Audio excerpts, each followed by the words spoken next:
अव्यक्त मुरली 28 नवेम्बर 1979। मुरलीर सारांश प्रवृत्ति रे रही मध्य निवृत्ति रे किपरि रहिबो। आजी बापदादा निजर कल्पपूर्वर विच्छेदी कोटिकरे केही बाबांकु जानिथिबा ओ वर्षा पाउथिबा कौनसी विशेष ग्रुप को देखुथिले। केउं ग्रुप होइथिबो? आजी विशेष प्रवृत्ति रे रहुथिबा पिलामानंकु देखुथिले। चतुर्दिगरे पिलामानंकर प्रवृत्तिर स्थान मध्य देखिथिले। व्यवहार स्थान मध्य देखिथिले। परिवार भी देखिथिले एवं आजिर तमगुणी प्रकृति ओ परिस्थितिर प्रभाव कौन कौन पड़ुछि, राज्यर प्रभाव कौन कौन पड़ुछि, एही हालचाल देखुथिले।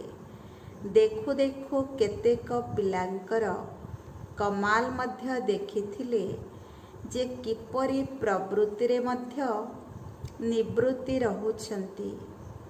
प्रवृत्ति अर्थात गृहस्थ एवं निवृत्ति अर्थात संन्यास दुईटिरे संतुलन रखी बहुत भल श्रेष्ठ पाठ करुछंती। सर्वदा बाबांकर साथी एवं साक्षी होई बहुत भल पाठ करुछंती ओ विश्व आगरे प्रत्यक्ष प्रमाण होइछंती। सर्वदा बाबांकर याद्र छत्रछाया भितरे कौनसी प्रकारर मायार प्रहाररू बा मायार अनेक आकर्षणरू सर्वदा सुरक्षित रहुछंती। एहीपरि विश्वठारू भिन्न एवं असाधारण पिलामानंकु देखि बाबा भी पिलामानंकर गुणगान करुछंती। केतेक पिला देखिले जेउमाने प्रवृत्ति रे रहुछंती किंतु सचोट पिला होइथिबा कारणरू साहेब अर्थात बाबा तांको उपरे सर्वदा राजी बा संतुष्ट रहिथांती। अलगा एवं प्रिय हेबार रहस्य को जानिथिबा कारणरू सर्वदा निज प्रति संतुष्ट रुहंती एवं प्रवृत्ति अर्थात लौकिक परिवार को मध्य संतुष्ट रखिथांती। ता सहित बापदादा मध्य सर्वदा सेमानंक प्रति संतुष्ट रहिथांती। एहीपरि निजको एवं समस्तंको राजी रखुथिबा रहस्ययुक्त पिलामानंको केबे भी निज प्रति बा अन्य काहा प्रति काहाको मध्यस्थी करिबा दरकार पड़े नाही। कारण सेमानंकर किछि केस बा मकद्दमा नथाए जे काजी बा मीमांसाकारी करिबाकू पड़िबो। केते थर सुनिछ ना, मियाँ बीबी राजी तो क्या करेगा काजी। निजर संस्कारर केस निज पाखरे बहुत थाए, जहा उपरे निज भितरे तर्क वितर्क ही चली थाए। ठीक ना भूल हेबा दरकार ना नाही, केते दूर हेबा दरकार, यही तर्क वितर्क चली थाए। जेबे निजे निजर मकद्दमा बा फैसला करि पारंती नाही, सेतेबळे अन्यमानंकु मध्यस्थी करिबाकू पड़िथाए। पुणी काहार कथा छोट काहार लंबा होई थाए। यदि तुमे एवं बाबा दुहे मिसी फैसला करिदेब तेबे 1 सेकेंड रे समाप्त होइजिबो। तेबे अन्य काहाकू मध्यस्थी बा वकील किंबा जज करिबार दरकार नाही। प्रवृत्तिर नियम कहूछि, जदि किछि परिस्थिति प्रवृत्ति रे आसे तेबे माँ बापा पिलामानंक पर्यंत पहुँचिबाकू दियंती नाही। तुरंत ही निज भितरे आलोचना करी कथा को हजाई दियंती, अर्थात समाप्त करी दियंती। ଯଦି ତୃତୀୟ ବ୍ୟକ୍ତି ପାଖକୁ କଥା ଗଲା ତେବେ ତାହା ନିଶ୍ଚିତ ବ୍ୟାପିବ। ଆଉ ଯେଉଁ କଥା ଯେତେ ବ୍ୟାପେ ସେତେ ବଢ଼େ। ଯେପରି ସ୍ଥୂଳ ନିଆଁ ଯେତେ ବ୍ୟାପିଥାଏ ସେତେ କ୍ଷତି କରିଥାଏ, ଏହି ଛୋଟ ଛୋଟ କଥା ମଧ୍ୟ ବିଭିନ୍ନ ପ୍ରକାରର ବିକାରର ନିଆଁ ଅଟେ। ନିଆଁକୁ ସେହିଠାରେ ହିଁ ଲିଭାଇ ଦିଆଯାଏ, ବ୍ୟାପିବାକୁ ଦିଆଯାଏ ନାହିଁ। ପ୍ରକୃତିରେ ବାବା ଏବଂ ତୁମ ଛଡ଼ା ତୃତୀୟ ନିକଟତମ ଆତ୍ମା ଅର୍ଥାତ୍ ପରିବାରର ଆତ୍ମାମାନଙ୍କ ମଧ୍ୟରେ ବି କଥା ବ୍ୟାପିବା ଉଚିତ ନୁହେଁ। ମିଆଁ ବିବି ରାଜି ହୋଇଯାଅ। ଅରାଜି ଅର୍ଥାତ୍ ରହସ୍ୟର ଅଜ୍ଞତା। କିଛି ନା କିଛି ଜ୍ଞାନର ରହସ୍ୟକୁ ଛାଡ଼ୁଛ, ତେବେ ହିଁ ଅରାଜି ହେଉଛ। ଚାହେ ନିଜ ଉପରେ ହେଉ ବା ଅନ୍ୟମାନଙ୍କ ଉପରେ ହେଉ, ତେବେ ଓକିଲାତି କରିବା ଦ୍ୱାରା ସେହି ଛୋଟ କଥା ପୁଣି ବଡ଼ କେସ୍ ହୋଇଯାଏ। ସେଥିପାଇଁ ତୃତୀୟ ବ୍ୟକ୍ତିକୁ ଶୁଣାଇବା ଅର୍ଥାତ୍ ଘରର କଥା ବାହାରେ କହିବା। ଯେପରି ଆଜିକାଲି ଦୁନିଆରେ ବଡ଼ ବଡ଼ କେସ୍ ସବୁ ହେଉଛି, ତାହା ଖବରକାଗଜରେ ବାହାରୁଛି, ସେହିପରି ଏଠାରେ ବି ବ୍ରାହ୍ମଣ ପରିବାରର ଖବରକାଗଜରେ ବାହାରି ଯାଉଛି। ତେବେ ନିଜ ଭିତରେ କାହିଁକି ଫଇସଲା ନ କରିବ? ବାବା ଜାଣନ୍ତୁ ଓ ତୁମେ ଜାଣ, ତୃତୀୟ କେହି ନ ଜାଣନ୍ତୁ। କେହି କେହି ପିଲାଙ୍କର ସଂକଳ୍ପ ଆମ ପାଖରେ ପହଞ୍ଚୁଛି ଯେ ମିଆଁ ବିବି ତ ଠିକ୍, କିନ୍ତୁ ମିଆଁ ଅର୍ଥାତ୍ ପତି ନିରାକାର ଏବଂ ବିବି ଅର୍ଥାତ୍ ପତ୍ନୀ ସାକାର, ତେଣୁ ମେଳ ଖାଇବା କମ୍ ହୋଇଯାଉଛି। ସେଥିପାଇଁ କେବେ ମିଳନ ହେଉଛି, କେବେ ହେଉନାହିଁ, କେବେ ରୁହୁରିହାନ ପହଞ୍ଚୁଛି, କେବେ ପହଞ୍ଚୁନାହିଁ, ଅର୍ଥାତ୍ ପ୍ରତ୍ୟୁତ୍ତର ମିଳୁନାହିଁ। ସେଥିପାଇଁ କାଜୀ ଅର୍ଥାତ୍ ମଧ୍ୟସ୍ଥି କରିବାକୁ ପଡ଼ୁଛି। କିନ୍ତୁ ତୁମକୁ ମିଆଁ ଏପରି ମିଳିଛନ୍ତି ଯିଏ କି ବହୁରୂପୀ ଅଟନ୍ତି। ଯେଉଁ ରୂପରେ ତୁମେ ଚାହିଁବ ସେହି ରୂପରେ ହଁ ଆଜ୍ଞା କହି 1 ସେକେଣ୍ଡରେ ହାଜିର ହୋଇଯିବେ। କିନ୍ତୁ ତୁମେ ମଧ୍ୟ ବାପ ସମାନ ବହୁରୂପୀ ହୁଅ। ବାବା ତ ଗୋଟିଏ ସେକେଣ୍ଡରେ ତୁମକୁ ଉଡ଼ାଇ ବତନକୁ ନେଇଯିବେ। ବାବା ବତନରୁ ଆକାରୀ ଅବସ୍ଥାକୁ ଆସୁଛନ୍ତି। ତେଣୁ ତୁମେ ମଧ୍ୟ ସାକାରରୁ ଆକାରୀ ଅବସ୍ଥାକୁ ଆସ। ମିଳନ ସ୍ଥଳରେ ତ ପହଞ୍ଚି ଯାଅ। ସ୍ଥାନ ବି ତ ସେହିଭଳି ଭଲ ହେବା ଦରକାର ନା। ସୂକ୍ଷ୍ମ ବତନ ଆକାରୀ ବତନ ମିଶିବାର ସ୍ଥାନ ଅଟେ। ସମୟ ବି ନିର୍ଦ୍ଦିଷ୍ଟ, ସାକ୍ଷାତର ବ୍ୟବସ୍ଥା ମଧ୍ୟ ପୂର୍ବରୁ ନିର୍ଦ୍ଧାରିତ, ସ୍ଥାନ ବି ନିର୍ଦ୍ଧାରିତ ହୋଇଯାଇଛି। ତେବେ କାହିଁକି ମିଳନ ହେଉନାହିଁ? କେବଳ ଏହି ଭୁଲ କରୁଛ ଯେ ମାଟି ବା ଶରୀର ସାଥିରେ ସେଠାକୁ ଆସିବାକୁ ଚାହୁଁଛ। ଏହି ଦେହ ମାଟି ଅଟେ। ଯେତେବେଳେ ମାଟିରେ କାମ କରିବାର ଅଛି ସେତେବେଳେ କର, କିନ୍ତୁ ମିଶିବା ସମୟରେ ଏହି ଦେହର ଅଭିମାନ ତ୍ୟାଗ କରିବାକୁ ପଡ଼ିବ। ଯାହା ବାବାଙ୍କର ଡ୍ରେସ୍, ତାହା ତୁମର ଡ୍ରେସ୍ ହେବା ଦରକାର। ସମାନ ହେବା ଦରକାର ନା।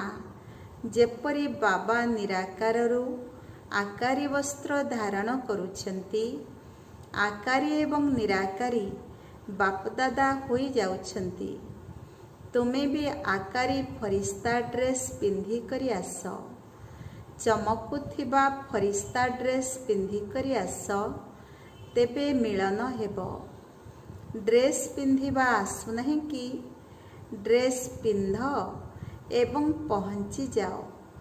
ଏହିପରି ଡ୍ରେସ୍ ଯାହାକି ମାୟାର ପାଣି ବା ନିଆଁରୁ ବଞ୍ଚାଇଥାଏ। ଏହି ପୁରୁଣା ଦୁନିଆର ବୃତ୍ତି ଏବଂ ଭାଇବ୍ରେସନରୁ ମଧ୍ୟ ବଞ୍ଚେଇଥାଏ। ଏତେ ସୁନ୍ଦର ଡ୍ରେସ୍ ତୁମକୁ ଦେଇଛି, ତାକୁ ମଧ୍ୟ ମିଳନ ସମୟରେ ପିନ୍ଧୁନାହଁ। पुरुणा ड्रेस सह अधिक प्रीति अछि कि जेतेबेले दुहें एक समान चमकुथिबा ड्रेस पिंधि चमकुथिबा बतनरे बा सूक्ष्म बतनरे थिबे तेबे भल लागिब। जणे पुरुणा ड्रेस रे थिबो आउ जणे चमकुथिबा ड्रेस रे थिबो तेबे जोड़ी मिसिब नाही, सेथिपाई अनुभव हेउ नाही। पुरुणा वातावरण व्याघात सृष्टि करुछि, सेथिपाई परस्पर वार्तालाप प्रत्युत्तर मिळू नाही, स्पष्ट बुझी हेउ नाही, सेथिपाई अन्यर अल्पकालर सहारा नेबाकू पड़ुछि। देखिबाकू गले ही मियाँ बीबीर संपर्क एते स्नेहपूर्ण निकटतर जहाँकि इशारारे भी बुझी हेब।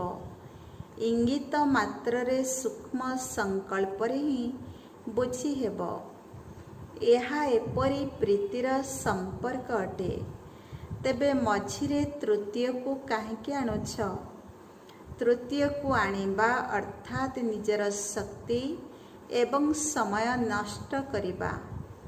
हाँ, एही वार्तालाप कर जे मोर मिलन किपरि हेला, मोर कौन कथाबार्ता हेला, समसाथी सहयोगी होई परस्पर वार्तालाप कर।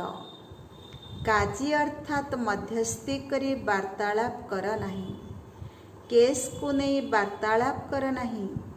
तेबे काजी को छाड़ी दे राजी हो जाओ। जदि पसंद करिदेले तेबे मझिरे काहाकू काहींकी रखुछ? मझिरे रखुछ तो छि दरियारे बा भौरी को आसे जाउछ। बंचाइबार मेहनत पुणी भी मियाँ को अर्थात पति को करिबाकू पड़ुछि। सेथिपाई विश्व कल्याणर कार्य बाकी रही जाउछि। तापरे पचारंती विनाश केबे हेब? एबे बीबी माने प्रस्तुत होई नाहंती, तेबे विनाश किपरि करिबु? बुझिल? विनाश काहींकी हेउ नाही? ड्रेस परिवर्तन करिबा आसु नाही तो विश्व को किपरि परिवर्तन करिब? अच्छा, एबे प्रवृत्ति बालांकर हालचाल आउ केबे सुनाइबु। आजी तो तुमर प्रवृत्तिर अवस्था सुनाइलु। एपरी सदा राज अर्थात रहस्ययुक्त युक्तियुक्त सदा निकट संबंधरे रहुथिबा, सदा राजी रही समस्तंकु राजी रखुथिबा, सदा मिलन करुथिबा, एपरी सदा बाबांक साथी एवं साखी पिलामानंकु बापदादांकर याद प्यार एवं नमस्ते। टीचर मानंक पाई अव्यक्त महावाक्य। टीचर अर्थात बाप समान सर्वश्रेष्ठ आत्मा। टीचर मानंकु प्रतिवर्ष किछि नुआ योजना करिबा दरकार। सेबार योजना तो छात्र माने भी करुचंती, किंतु टीचर मानंकु विशेष कौन करिबार अछि? एबे एपरी निजर संगठन कर जहाँकि समस्तंक मुखरु बाहरु जे एमाने अनेक होई मध्य एक अटंती। जेपरी एठारे दादी दीदी दुई जन, किंतु कुहंती दुई होई भी एमाने एक, तेणु यार प्रभाव पड़ुछि ना? यदि एमाने दुई होई मध्य एक समान परस्पर को सम्मान देई दुई होई मध्य एका भली देखाउछंती, तेबे तुमे माने अनेक होई भी एक र प्रमाण देई पारिबो। जेपरी कुहा जाए समस्तंकर बाणी एक ही अटे। जहा जणे कहउछंती ताहा ही समस्ते कहउछंती। ड्रेस मध्य एकापरी ड्रेस, समस्ते ज्ञानर पॉइंट मध्य एकापरी शुणाई थांती। शुणाइबार ढंग अलगा, किंतु सारांश एकापरी होई थाए। सेहीपरी एपरी ग्रुप तैयारी कर ଯାହାକି ସମସ୍ତେ କୁହନ୍ତୁ, ଏମାନେ ଅନେକ ନୁହନ୍ତି, ଏକ ଅଟନ୍ତି। ଏହା ବିଶେଷତା ଅଟେ ନା? କେହି ଉଦାହରଣ ସ୍ୱରୂପ ନିମିତ୍ତ ହୁଅନ୍ତୁ, ଯାହାଙ୍କୁ ସମସ୍ତେ ଅନୁକରଣ କରିବେ। ଏଥିରେ ଯିଏ କରିବେ ସିଏ ଅର୍ଜୁନ। ତେବେ କିଏ ଅର୍ଜୁନ ହେବେ?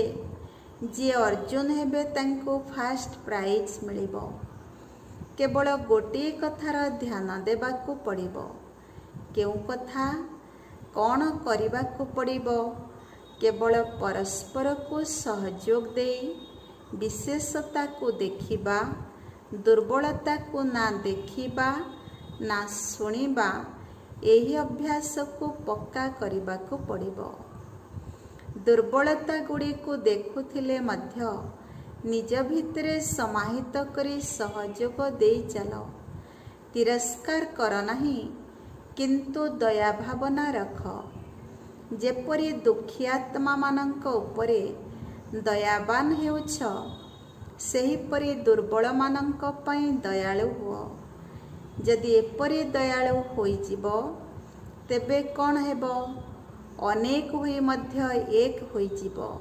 ଏପରି ବି ଲୌକିକରେ ଦେଖ, ଯିଏ ବୁଦ୍ଧିମାନ ପରିବାରର ଥାନ୍ତି, ସ୍ନେହୀ ପରିବାର ଥାନ୍ତି, ସେମାନେ କ'ଣ କରନ୍ତି? ପରସ୍ପରର ଦୁର୍ବଳତାକୁ ଲୁଚାଇ ପରସ୍ପର ସହଯୋଗୀ ହୋଇ ବାହାରେ ନିଜର ନାମ ପ୍ରସିଦ୍ଧ କରନ୍ତି। ଯଦି ପରିବାରରେ କେହି ଗରିବ ହୋଇଥାନ୍ତି, ତେବେ ତାଙ୍କୁ ସହଯୋଗ ଦେଇ ଭରପୁର କରିଦିଅନ୍ତି। ଏହା ମଧ୍ୟ ପରିବାର ଅଟେ। ଯଦି କେହି ପୁରୁଣା ସଂସ୍କାର ବଶୀଭୂତ, ତେବେ କ'ଣ କରିବା ଦରକାର? ସହଯୋଗ ଦେଇ ସାହସ ବଢ଼ାଇ ଉତ୍ସାହିତ କରି ତାଙ୍କୁ ନିଜର ସାଥୀ କରିବା ଦରକାର। ତାପରେ ଦେଖ, ଅନେକ ଥାଇ ବି ଏକ ହୋଇଯିବେ। ଏହା କରିବା କ'ଣ କଷ୍ଟ? ଯେବେ କି ବରଦାନୀ ମୂରତ ଅଟ, ତେବେ ବରଦାନୀ କେବେ କାହାର ଦୁର୍ବଳତା ଦେଖିବେ ନାହିଁ। ତେବେ କ'ଣ କରିବ? ଏପରି କିଛି ଆତ୍ମିକ ବମ୍ ଲଗାଇ ଦେଖାଅ। ଏହା ହିଁ ଟିଚରମାନଙ୍କର କର୍ତ୍ତବ୍ୟ ଅଟେ। ଯେପରି ବାବା ଦୁର୍ବଳତାକୁ ହୃଦୟରେ ରଖନ୍ତି ନାହିଁ, କିନ୍ତୁ ଦିଲାରାମ ହୋଇ ଦିଲକୁ ଆରାମ ଦିଅନ୍ତି, ତେବେ ଟିଚର ଅର୍ଥାତ୍ ବାପ ସମାନ କାହାର ଦୁର୍ବଳତାକୁ ତ ଦେଖ ହିଁ ନାହିଁ। ହୃଦୟରେ ଧାରଣ କର ନାହିଁ ଏବଂ ପ୍ରତ୍ୟେକଙ୍କ ହୃଦୟକୁ ଦିଲାରାମଙ୍କ ଭଳି ଆରାମ ଦିଅ। ତେବେ ସମସ୍ତେ ତୁମର ଗୁଣଗାନ କରିବେ। ସାଥୀ ହୁଅନ୍ତୁ ବା ପ୍ରଜା ହୁଅନ୍ତୁ, ପ୍ରତ୍ୟେକ ଆତ୍ମାଙ୍କ ମୁଖରୁ ଆଶୀର୍ବାଦ ବାହାରୁ। ତୁମ ପାଇଁ ଆଶୀର୍ବାଦ ବାହାରୁ ଯେ ଇଏ ସର୍ବଦା ସ୍ନେହୀ ଏବଂ ସହଯୋଗୀ ଆତ୍ମା ଅଟନ୍ତି। ଇଏ ବାପ ସମାନ ଦୟାଳୁ ଦିଲାରାମଙ୍କ ସନ୍ତାନ ଦିଲାରାମ ଅଟନ୍ତି। ତେବେ କୁହାଯିବ ଯୋଗ୍ୟ ଟିଚର। ଯଦି ଟିଚର ହିଁ ଦୁର୍ବଳତା ଦେଖିବେ, ତେବେ ଛାତ୍ର ଏବଂ ଶିକ୍ଷିକା ଭିତରେ ଅନ୍ତର କ'ଣ ରହିଲା? ଟିଚର ତ ବାବାଙ୍କ ଗଦିର ଅର୍ଥାତ୍ ଆସନର ଅଧିକାରୀ। ତା ସହ ବାବାଙ୍କ ଗଦିରେ ବିରାଜମାନ ହୋଇଛ ନା? ସବୁଠାରୁ ପାଖରେ ସାଥୀ ହିଁ ବସିବେ ନା? ଟିଚର ଅର୍ଥାତ୍ ଗଦିର ଅଧିକାରୀ। ତେବେ ଏପରି କମାଲ କରି ଦେଖାଅ। ବୁଝିଲ ଟିଚର କାହାକୁ କୁହାଯାଏ? ଏଥିରେ କେହି ବି ପୁରସ୍କାର ନେଇପାରିବେ।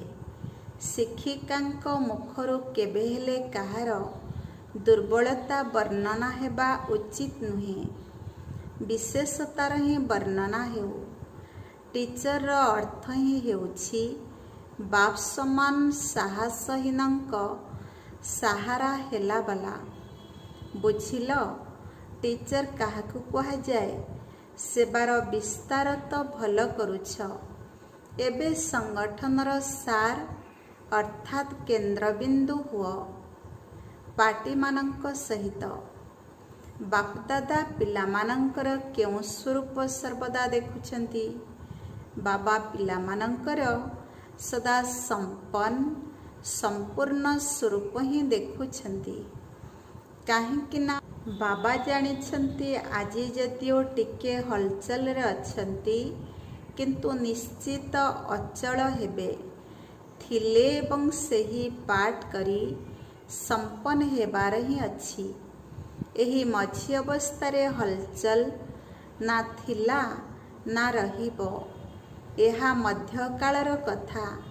ସେଥିପାଇଁ ବାବା ସର୍ବଦା ସବୁ ପିଲାଙ୍କୁ ଶ୍ରେଷ୍ଠ ରୂପରେ ଦେଖୁଛନ୍ତି। ପିଲାମାନଙ୍କୁ କ'ଣ କରିବା ଦରକାର? ପିଲାମାନଙ୍କୁ ସଦା ନିଜର ଶ୍ରେଷ୍ଠ ରୂପ ଦେଖାଯାଉ। ତାହେଲେ କେବେ ତଳକୁ ଆସିବେ ନାହିଁ। ତଳେ କେତେ ଜନ୍ମ ରହିଛ? 63 ଜନ୍ମ ତଳକୁ ଓହ୍ଲାଇବାର ଅନୁଭବ କଲ। ଏବେ ତ ଓହ୍ଲାଇ ଓହ୍ଲାଇ ଥକି ଯାଇଛ। ଏବେ ଆଉ ଥରେ ଚାଖିବାର ନାହିଁ। ଏବେ କେବଳ ଚଢ଼ିବାର ହିଁ ଅଛି। ଓହ୍ଲାଇବା ସମାପ୍ତ ହେଲା। ଏବେ କେବଳ ସଙ୍ଗମ ଯୁଗ, ଚଢ଼ିବାର ଯୁଗ। ତାପରେ ତ ଓହ୍ଲାଇବା ଆରମ୍ଭ ହୋଇଯିବ। ଯଦି ଏହି ଅଳ୍ପ କିଛି ସମୟରେ ବି ଓହ୍ଲାଇବା ଚଢ଼ିବା ହେଉଥିବ, ତେବେ କେବେ ଚଢ଼ିବ? ଯେପରି ଅନ୍ୟମାନଙ୍କୁ କହୁଛ, ଏବେ ନୁହେଁ ତ କେବେ ନୁହେଁ, ସେହିପରି ନିଜକୁ ମଧ୍ୟ ଏହି ସ୍ମୃତି ଦେବାର ଅଛି। ଏବେ ଯଦି ନ ଚଢ଼ିବ ତେବେ ଓହ୍ଲାଇବା ଆରମ୍ଭ ହୋଇଯିବ। ତେଣୁ ସଦା ଚଢ଼ତି କଳା ହେଉ। ଏଥିରେ ବହୁତ ମଜା ଲାଗିବ। ଏହି ଜୀବନରେ କିଛି ଅପ୍ରାପ୍ତ ବସ୍ତୁ ଦେଖାଯିବ ନାହିଁ। ଭବିଷ୍ୟ ଜୀବନରେ ତ ଅପ୍ରାପ୍ତି ଓ ପ୍ରାପ୍ତିର ଜୀବନ ବିଷୟରେ ଜଣା ନଥିବ। ଏବେ ଦୁଇଟି ଯାକ ଜଣାଅଛି। ତେଣୁ ଏବେ ମଜା ଲାଗୁଛି ନା? ବ୍ରାହ୍ମଣ ହେବା ଅର୍ଥାତ୍ ଦରକାର ସମାପ୍ତ। ଯେତେବେଳେ ବାବା ସବୁ ସମ୍ପତ୍ତି ଦେଇଦେଲେ, ଚାବି ବି ଦେଇଦେଲେ, ତେବେ ମାଗୁଛ କାହିଁକି? କିଛି ଲୁଚାଇ କରି ରଖିଦେଇଛନ୍ତି ଯେ କହୁଛ ଦରକାର। ମାଗିବା ପୂର୍ବରୁ ତ ବାବା ସବୁ କିଛି ଦେଇଛନ୍ତି। ତୁମର ମାଗିବା ରୂପ ବି ବାବାଙ୍କୁ ଭଲ ଲାଗୁନାହିଁ। ବିଶ୍ୱର ମାଲିକର ସନ୍ତାନ ମାଗିବେ ଯଦି ଭଲ ଲାଗିବ କି? ଯାହା ତୁମକୁ ଦରକାର ତାହା ସବୁ ଦେଇଛନ୍ତି। ତେବେ ଏବେ କ'ଣ କରିବ? ଏହି ନିଶାରେ ରୁହ ଯେ ମୁଁ ବିଶ୍ୱର ମାଲିକଙ୍କର ବାଳକ। ତେବେ ମାଗିବା ଶେଷ ହୋଇଯିବ। ଏବେ ମାୟାଜିତ ହେବାର ପତାକା ଚାରିଆଡ଼େ ଦୃଢ଼ ଭାବରେ ଉଡ଼ାଅ। ଯେତେବେଳେ ଏହି ପତାକା ଦୃଢ଼ ବା ସ୍ଥାୟୀ ହୋଇଯିବ, ତେବେ ସବୁ ପତାକା ନଇଁଯିବେ। ଏବେ ରଶି ଟାଣୁଛ। ଯେତେବେଳେ ପତାକା ଉପରେ ଉଡ଼ିବ, ତେବେ ପ୍ରତ୍ୟକ୍ଷତାର ପୁଷ୍ପ ବର୍ଷା ହେବ। ପରସ୍ପରକୁ ସହଯୋଗୀ କରି ମାୟାଜିତ୍ର ବାତାବରଣ ବ୍ୟାପ୍ତ କର। ଏବେ ଏହିପରି ସଂଗଠନ ରୂପୀ ଦୁର୍ଗକୁ ମଜବୁତ କର। ଦୁର୍ଗ ଏପରି ମଜବୁତ ରହୁ ଯେ ମାୟାର ସାହସ ହିଁ ନଥିବ ଆସିବାକୁ। ଯଦି କାହା ପାଖକୁ ଆସୁଛି, ତେବେ ତାକୁ ଦୂରକୁ ହିଁ ତଡ଼ିଦିଅ। ବରଦାନ ସଙ୍ଗମ ଯୁଗର ସର୍ବପ୍ରାପ୍ତିକୁ ସ୍ଥିତିରେ ରଖି ଚଢ଼ତି କଳାର ଅନୁଭବ କରୁଥିବା ଶ୍ରେଷ୍ଠ ପ୍ରାରବ୍ଧୀ ହୁଅ। ବିସ୍ତାର ପରମାତ୍ମା ମିଳନ ବା ପରମାତ୍ମା ଜ୍ଞାନର ବିଶେଷତା ହେଲା ଅବିନାଶୀ ପ୍ରାପ୍ତି ହେବା। ଏପରି ନୁହେଁ ଯେ ସଙ୍ଗମ ଯୁଗ ପୁରୁଷାର୍ଥୀ ଜୀବନ ଏବଂ ସତ୍ୟଯୁଗୀ ପ୍ରାରବ୍ଧୀ ଜୀବନ ଅଟେ। ସଙ୍ଗମ ଯୁଗର ବିଶେଷତା ହେଲା ଗୋଟିଏ ପାଦ ଉଠାଅ ଏବଂ 1000 ପାଦ ପ୍ରାରବ୍ଧରେ ପାଅ। ତେବେ କେବଳ ପୁରୁଷାର୍ଥୀ ନୁହେଁ, କିନ୍ତୁ ଶ୍ରେଷ୍ଠ ପ୍ରାରବ୍ଧୀ। ଏହି ସ୍ୱରୂପକୁ ସଦା ସମ୍ମୁଖରେ ରଖ। ପ୍ରାରବ୍ଧକୁ ଦେଖି ସହଜରେ ଚଢ଼ତି କଳାର ଅନୁଭବ କରିବ। ଯାହା ପାଇବାର ଥିଲା ପାଇଗଲି। ଏହି ଗୀତକୁ ଗାଅ। ତେବେ ଅଣନିଶ୍ୱାସୀ ହେବା ଏବଂ ଢୋଳାଇବାରୁ ରକ୍ଷା ପାଇଯିବ। ସ୍ଲୋଗାନ: ସାହସ ହିଁ ବ୍ରାହ୍ମଣ ଜୀବନର ଶ୍ୱାସ ଅଟେ, ଯାହାଦ୍ୱାରା କଠିନରୁ କଠିନ କାର୍ଯ୍ୟ ମଧ୍ୟ ସହଜ ହୋଇଯାଏ। ଓମ୍ ଶାନ୍ତି। ସ୍ୱମାନ: ମୁଁ ବିଶ୍ୱ ଉପକାରୀ ଆତ୍ମା ଅଟେ। ଆଜିର ମୁରଲୀରୁ ଶିକ୍ଷା। ପ୍ରଥମ ନମ୍ବର, ଯେପରି ସ୍ଥୂଳ ନିଆଁ ଯେତେ ବ୍ୟାପିଥାଏ ସେତେ କ୍ଷତି କରିଥାଏ, ଏହି ଛୋଟ ଛୋଟ କଥା ମଧ୍ୟ ବିଭିନ୍ନ ପ୍ରକାରର ବିକାରର ନିଆଁ ଅଟେ। ଯେଉଁ କଥା ଯେତେ ବ୍ୟାପେ ସେତେ ବଢ଼େ। ଦ୍ୱିତୀୟ ନମ୍ବର, ଅରାଜି ଅର୍ଥାତ୍ ରହସ୍ୟର ଅଜ୍ଞତା। କିଛି ନା କିଛି ଜ୍ଞାନର ରହସ୍ୟକୁ ଛାଡ଼ୁଛ, ତେବେ ହିଁ ଅରାଜି ହେଉଛ। ତୃତୀୟ ନମ୍ବର, ପରସ୍ପରର ସହଯୋଗୀ ହୋଇ ମାୟାଜିତ୍ର ବାତାବରଣ ସୃଷ୍ଟି କର। ଏହିପରି ସଂଗଠନ ରୂପୀ ଦୁର୍ଗକୁ ମଜବୁତ କର। ଓମ୍ ଶାନ୍ତି।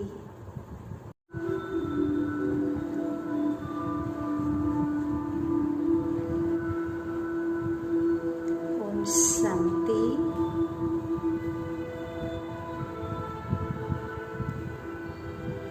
ମୁଁ ବିଶ୍ୱ ମାଲିକର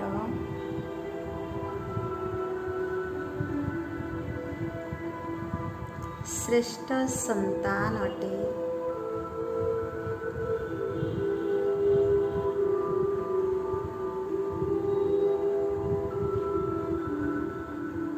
ସମସ୍ତ ବିଶ୍ୱର କୋଟି କୋଟି ଆତ୍ମାଙ୍କ ମଧ୍ୟରୁ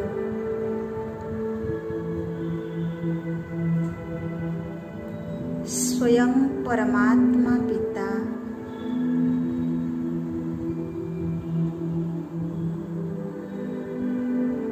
ମୋତେ ନିଜର କରି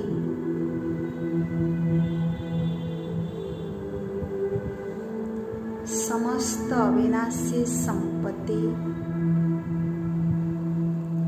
ଏବଂ ପ୍ରାପ୍ତିର ଅଧିକାରୀ କରିଦେଲେ।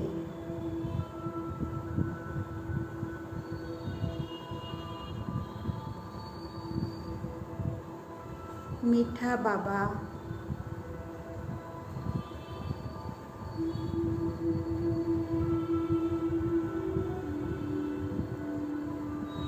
ଏହି ଈଶ୍ୱରୀୟ ଯଜ୍ଞର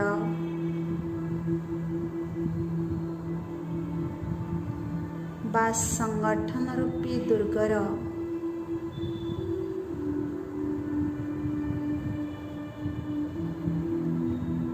ମୁଁ ଆତ୍ମା ମଜବୁତ ସ୍ତମ୍ଭ ହୋଇ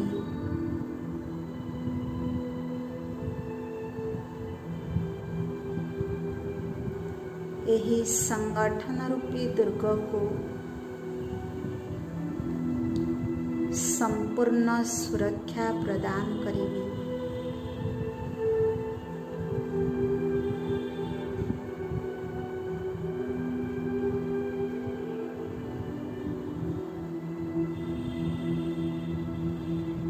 ମୁଁ ବାବାଙ୍କର ବରଦାନୀ ସନ୍ତାନ ଅଟେ।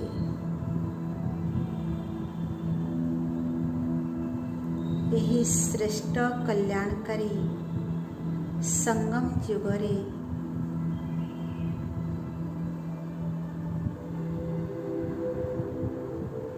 ମୁଁ ସମସ୍ତ ବେସାହାରା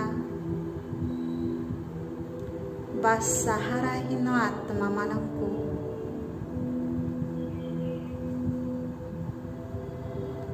ଉମଙ୍ଗ, ଉତ୍ସାହ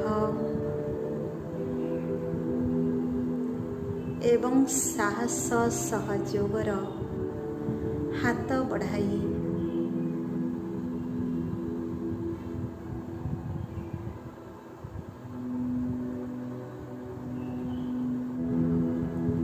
ସମସ୍ତ ଆତ୍ମାମାନଙ୍କୁ ଆଗକୁ ବଢ଼ାଇବାର ସହଯୋଗୀ ହେବି।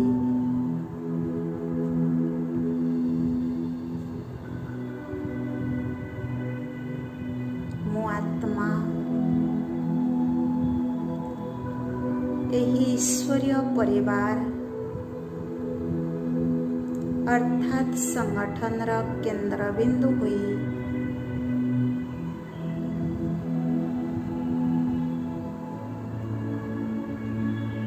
ପରସ୍ପରକୁ ସହଯୋଗୀ କରି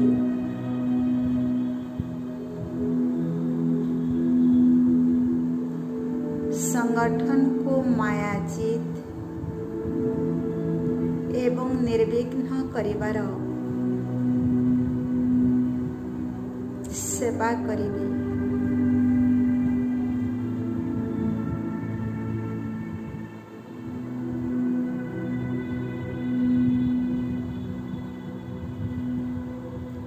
ତପସ୍ୟା ବା ସାଧନାର ବଳ ଦ୍ୱାରା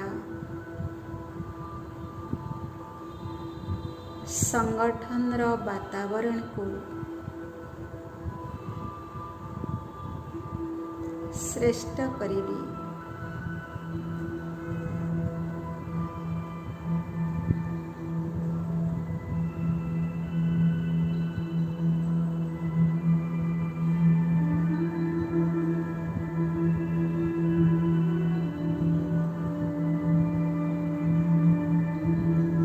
ଏହି ଶ୍ରେଷ୍ଠ ବାତାବରଣ ଭିତରକୁ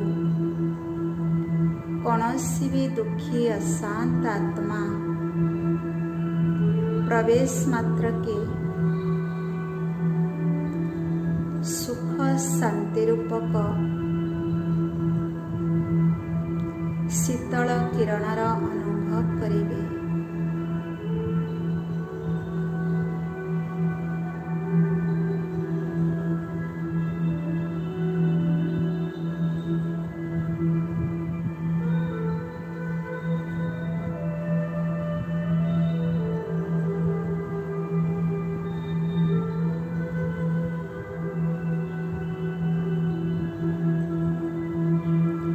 ଆପଣଙ୍କର ଶ୍ରେଷ୍ଠ ଏବଂ ଉଚ୍ଚ ପତାକା ତଳେ ସମସ୍ତଙ୍କୁ ଶାନ୍ତି ଆନନ୍ଦର ଅନୁଭବ ହେବ।